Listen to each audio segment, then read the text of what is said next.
ఇంకా లక్ష్మి ఇంటికి రాగానే ఇంకా వసుంధర, అమ్మ లక్ష్మి నీకోసమే ఎదురు చూస్తున్నాం అని చెప్పి అంటుంది. నా కోసమా, ఎందుకు అని చెప్పి ఇంకా లక్ష్మి అడుగుతుంది. ఇంకా అప్పుడు చలమయ్య, ఏదో మాట్లాడాలని అన్నారు కదమ్మా అని చెప్పి ఇంకా చలమయ్య అంటాడు. ఆ మంచి మాట కోసమే అందరం ఎదురు చూస్తున్నాం అని చెప్పి అంటూ ఉంటే ఇంకా లక్ష్మి అలాగే చూస్తూ ఉంటుంది. ఏం చెప్పాలనుకుంటున్నావో చెప్పు అని చెప్పి ఇంకా వసుంధర, చలమయ్య వాళ్ళేమో అడుగుతూ ఉంటే ఇంకా అప్పుడు లక్ష్మి, నేను ఈ ఊరు వదిలి వెళ్ళిపోవాలనుకుంటున్నాను అని చెప్పగానే ఇంకా వసుంధర, అర్జున్ వాళ్ళు ఒక్కసారిగా షాక్ అవుతారు. ఎందుకు వెళ్ళాలనుకుంటున్నావు అని చెప్పి ఇంకా వసుంధర అడుగుతుంది. ఇంకా అప్పుడు లక్ష్మి, నేను ఎక్కడి నుంచి వచ్చానో అడగద్దని చెప్పి మీతో చెప్పాను. మీరు నా మాటను గౌరవించి ఏ రోజు నన్ను అడగలేదు. అలాగే నేను ఇప్పుడు ఎక్కడికి వెళ్ళబోతున్నానో అది కూడా అడగరని ఆశిస్తున్నాను అని చెప్పి ఇంకా లక్ష్మి అడుగుతూ ఉంటే ఇంకా లక్ష్మి మాటలకి వాళ్ళందరూ ఒక్కసారిగా షాక్ అవుతారు. మీరు నన్ను మీ సొంత మనిషిలాగా చూసుకున్నారు, దానికి మీకు నేను ఎన్ని కృతజ్ఞతలు చెప్పినా చాలా తక్కువ. అది ఇంకా నేను నా దారి చూసుకోవాల్సిన సమయం వచ్చింది అని చెప్పి ఇంకా లక్ష్మి అంటూ ఉంటే ఇంకా అప్పుడు వసుంధర, అది కాదు లక్ష్మి అని చెప్పి అంటూ ఉంటే ఇంకా అప్పుడు అర్జున్, అమ్మ ఒక్క నిమిషం అని చెప్పి అంటాడు. మనం 5 ఏళ్ల క్రితం ఒక్క మాట అడిగినందుకు మన మాట గౌరవించి మనతో ఉండిపోవాల్సి వచ్చింది. ఇప్పుడు మనం లక్ష్మి మాట విని గౌరవించవలసిన సమయం వచ్చింది. తన గతం గురించి మనం అడగలేదు, అలాగే తన భవిష్యత్తు గురించి కూడా మనం అడగకపోవడమే మంచిదమ్మా అని చెప్పి ఇంకా అర్జున్ అంటాడు. తనని బాధ పెట్టమని చెప్పి తనకు మాట ఇచ్చాం, తనకు నచ్చని పని ఏది చేయమని చెప్పి తనకి ప్రమాణం చేశాం అని అర్జున్ అంటాడు. ఇంకా అప్పుడు లక్ష్మి, అర్జున్ గారు మీరు నన్ను అర్థం చేసుకున్నందుకు చాలా థ్యాంక్స్ అని చెప్పి ఇంకా లక్ష్మి అంటుంది. నువ్వు ఎక్కడికి వెళ్ళాలనుకుంటున్నావో అడగదలుచుకోలేదు లక్ష్మి, కానీ ఎందుకు వెళ్ళాలనుకుంటున్నావో అడగాలనిపిస్తుంది అని చెప్పి ఇంకా అర్జున్ అంటాడు. కానీ నీ మనసు నొచ్చుకుంటుందని చెప్పి అడగలేకపోతున్నాను అని చెప్పి ఇంకా అర్జున్ అంటాడు. ఇంకా అప్పుడు లక్ష్మి, నేను ఏది చెప్పే పరిస్థితిలో లేను అని చెప్పి ఇంకా లక్ష్మి అంటుంది. అర్థం చేసుకుంటారని ఆశిస్తున్నాను అని చెప్పి ఇంకా లక్ష్మి అంటుంది. ఈరోజు సాయంత్రమే జున్నుతో కలిసి నేను వెళ్ళిపోతున్నాను అని చెప్పి ఇంకా లక్ష్మి అంటుంది. ఇంకా వసుంధర, లక్ష్మిని మనతో ఎందుకు కలిపాడో, మళ్ళీ ఇప్పుడు ఎందుకు విడదీస్తున్నాడో ఆ భగవంతునికే తెలియాలి అని చెప్పి ఇంకా వసుంధర ఏమో బాధపడుతూ ఉంటుంది. అర్జున్, నువ్వైనా లక్ష్మికి ఒక మాట చెప్పొచ్చు కదా అని అంటే, నేను వెళ్ళొద్దు అని ఒక మాటే ఆగిపోయేదే అయితే ఆ మాటే చెప్పేవాడిని అమ్మా అని చెప్పి ఇంకా అర్జున్ అంటాడు. తను మన అభిప్రాయం కనుక్కోలేదు, తన నిర్ణయం చెప్పింది. తను ఆల్రెడీ నిర్ణయం తీసేసుకున్నాక వద్దని ఆపలేనమ్మా, కాదని చెప్పలేను. నేను ఆఫీస్కి వెళ్తున్నానమ్మా అని చెప్పి ఇంకా అర్జున్ అక్కడి నుంచి వెళ్ళిపోతాడు. ఇంకా వసుంధర బాధపడుతూ, లక్ష్మి అర్జున్ని పెళ్లి చేసుకుంటే అర్జున్ జీవితం బాగుపడుతుంది అని చెప్పి ఆశపడ్డాను. ఇప్పుడు ఆ ఆశలన్నీ ఒక్కసారిగా నేలమట్టం అయిపోయాయి. లక్ష్మి శాశ్వతంగా దూరమైపోతే ఇప్పుడు అర్జున్ పరిస్థితి ఏంటి అని చెప్పి ఇంకా వసుంధర బాధపడుతూ ఉంటుంది.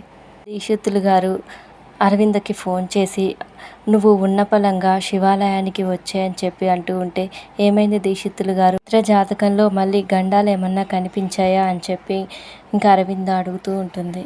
అవన్నీ నేను ఇక్కడికి వచ్చాక చెప్తాను, నువ్వేమాత్రం ఆలస్యం చేయకుండా శివాలయానికి వచ్చే అరవింద అని చెప్పి ఇంకా దీక్షితులు గారు అంటారు. ఇంకా అరవింద్ ఏమో సరే అని చెప్పి అంటుంది. అప్పుడే అక్కడికి దేవయాని వస్తుంది. ఏందక్క, ఏదో కొంపలు మునిగిపోయినట్టు అలాగ కంగారుగా బయలుదేరుతున్నావు అని చెప్పి దేవయాని అడిగితే, దీక్షితులు గారు ఇప్పుడే ఫోన్ చేశారు దేవయాని అని చెప్పి ఇంకా అరవింద అంటుంది. దీక్షితులు గారు ఉన్నపలంగా శివాలయానికి రమ్మన్నారు, ప్రమాదాల గురించి కానీ గండాల గురించి కానీ ఏమీ చెప్పలేదు. ఏమన్నా ఉంటే ఆశ్రమానికి రమ్మంటారు, కానీ దేవాలయానికి ఎందుకు రమ్మన్నారో నాకు అర్థం కావలేదు అని చెప్పి ఇంకా టెన్షన్ పడుతూ ఉంటుంది. అరవింద్ అక్కడి నుంచి వెళ్ళిపోతుంది. ఇంకా దేవయాని ఏమో మనీషకి ఫోన్ చేస్తుంది. మనీష ఫోన్ లిఫ్ట్ చేసి, ఏంటి ఆంటీ అని అంటుంది. లో గ్రేస్ తగ్గింది, నీరసం పెరిగింది అని చెప్పి అంటూ ఉంటే, వాయిస్ గురించి ఇప్పుడు ఎందుకులే ఆంటీ, చెప్పుకుంటూ పోతే ఎప్పటికీ తగ్గనన్ని బాధలు ఉన్నాయి, చెప్పుకోవడం వల్ల ప్రయోజనం లేదు అనే క్లారిటీ కూడా ఉంది. అర్జెంటుగా ఇంటికి రా అని చెప్పి ఇంకా దేవయాని అంటూ ఉంటే ఇంకా అప్పుడు మనీష వచ్చి, ఏం చేయను అంటే పెళ్ళి కానీ దిష్టి బొమ్మలాగా మిత్ర ముందు తిరుగుతూ ఉండాలా, లేకపోతే నాకు ఎప్పుడు పెళ్లి చేస్తారా అని చెప్పి అరవింద ఆంటీ చుట్టూ తిరగమంటారా? కష్టం వస్తే పంచుకునే వాళ్ళు లేరు, సుఖం వస్తే దీవించే వాళ్ళు లేరు. వచ్చి ఏం లాభం చెప్పండి అని చెప్పి మనిషా ఉంటే, మనిషా నీకు తోడుగా ఎవరున్నా లేకపోయినా నేను ఎప్పటికీ నీకు తోడుగా ఉంటాను. విషయం నీకు తెలుసు. అనవసరంగా సాగదీయకుండా నేను చెప్పేది విను అని చెప్పి ఇంకా దేవయాని మనీషాతో అంటుంది. మళ్ళీ దీక్షితుల నుంచి అరవింద్ అక్కకి కాల్స్ మొదలయ్యాయి. మళ్ళీ మిత్ర గండాల గురించి మాట్లాడుకుంటున్నారు. మిత్ర జీవితంలోకి ఎంటర్ అవ్వాలంటే ఇదే కరెక్ట్ టైం. నీకు ఒక ముఖ్యమైన విషయం చెప్పాలి. లక్ష్మి బ్రతికే ఉంది అని చెప్పగానే మనీషా ఒక్కసారిగా షాక్ అవుతుంది. ఏంటి లక్ష్మి బ్రతికే ఉందా అని చెప్పి అంటే ఇంక దేవయాని కంగారు పడకు, లక్ష్మి బ్రతికే ఉందని అనుమానాలు మాత్రమే బయటికి వస్తున్నాయి. కాలం తర్వాత మళ్ళీ లక్ష్మి గురించి ఎందుకు వచ్చింది, తను బ్రతికి ఉందని అనుమానాలు ఎందుకు మొదలయ్యాయి అని చెప్పి మనీషా దేవయాని అడుగుతూ ఉంటుంది. దేవయాని సరే సరే ఇవన్నీ ఫోన్లో ఎందుకు, ఇంటికి వచ్చే మాట్లాడుకుందాం అని చెప్పి అంటుంది. ఇంకా వస్తున్నా అని చెప్పి ఇంకా మనీషా అంటుంది.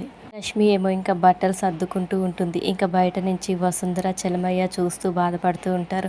ఇంకా చలమయ్య అమ్మ లక్ష్మి అమ్మని ఆగిపోమని చెప్పొచ్చు కదమ్మా అని చెప్పి అంటూ ఉంటాడు. ఏం చెప్పను చలమయ్య, తనకి కలకాలం మాతోనే ఉండిపోమని చెప్పనా, ఏం చెప్పినా తను ఆగే పరిస్థితిలో లేదు. ఇంకా దీక్షితులు గారు ఏర్పాట్లు చేసుకుంటూ ఉంటే ఇంకా అరవింద్ అక్కడికి వెళ్తుంది. ఇంకా ఏమైంది దీక్షితులు గారు, నన్ను ఎందుకు పిలిపించారు అని చెప్పి అరవింద్ అడుగుతూ ఉంటే ఇంకా దీక్షితులు గారు ఒక నిమిషం అని చెప్పి పంతులు గారితో హోమానికి అన్ని ఏర్పాట్లు చేశాము, ఇంకా మీదే ఆలస్యం అని చెప్పి అంటూ ఉంటే అసలు ఏమిటి దీక్షితులు గారు, ఆ సమాధానం దొరికే వరకు నాకు మనసులాగా ఉండదు. అసలు ఇక్కడ ఏం జరుగుతుంది అని చెప్పి అడుగుతూ ఉంటే ఇంకా దీక్షితులు గారు హోమం జరుగుతుంది అని చెప్పి అంటారు. ఏ హోమం, దేనికోసం అని చెప్పి అరవింద్ అడుగుతూ ఉంటుంది. నీ కంగారు నాకు అర్థమవుతుంది, నీ భయము నాకు తెలుస్తుంది అని చెప్పి ఇంకా దీక్షితులు గారు అంటారు. అయినా కానీ నువ్వు ఈ హోమం అయ్యే వరకు ఎందుకు ఏంటి అని నువ్వు నన్ను ప్రశ్నించవద్దు, అన్నీ పూర్తయ్యాక నేనే చెప్తాను సరేనా అని దీక్షితులు గారు అంటూ ఉంటే ఇంకా అరవింద సరే అంటుంది. ఇంతకీ అబ్బాయి ఎక్కడ అని చెప్పి ఇంకా దీక్షితులు గారు అనగానే మీరేం నాకు చెప్పలేదు కదా దీక్షితులు గారు అని చెప్పి ఇంకా అరవింద అంటుంది. ఇంకా దీక్షితులు గారు సరే సరే అని చెప్పి అంటారు. మిత్రకి ఫోన్ చేసి ఇక్కడికి రమ్మని చెప్పండి అని చెప్పి ఇంకా దీక్షితులు గారు అంటారు. ఇంకా అరవింద మిత్రకి ఫోన్ చేసి నువ్వు అర్జెంటుగా మన వీధి పక్కన ఉన్న శివాలయానికి వచ్చే అంటుంది. ఇప్పుడా అంటే నువ్వు ప్రశ్నలు అడిగినా నా దగ్గర సమాధానాలు లేవు, నువ్వు ఇక్కడికి రా అని చెప్పి ఇంకా మిత్రకి చెబుతుంది. ఇంకా అరవింద దేవుడికి దండం పెట్టుకొని ఇంకా గంట కొడుతూ ఉంటుంది. ఇంకా లక్ష్మి ఎంతో ఆందోళన పడుతూ ఉంటుంది. ఇంకా వసుంధర గుడికి వెళ్ళొద్దామని చెప్పి అనగానే ఇంకా లక్ష్మి కూడా ఎందుకో నాకు కూడా గుడికి వెళ్ళాలనిపిస్తుంది అని చెప్పి అంటుంది. ఇంక సరే పద వెళ్దామని చెప్పి ఇంకా వసుంధర అంటుంది. లక్ష్మి కూడా హోమం జరుగుతున్న ఆ గుడికే వెళ్తుంది. Thank you for watching. Please subscribe my channel.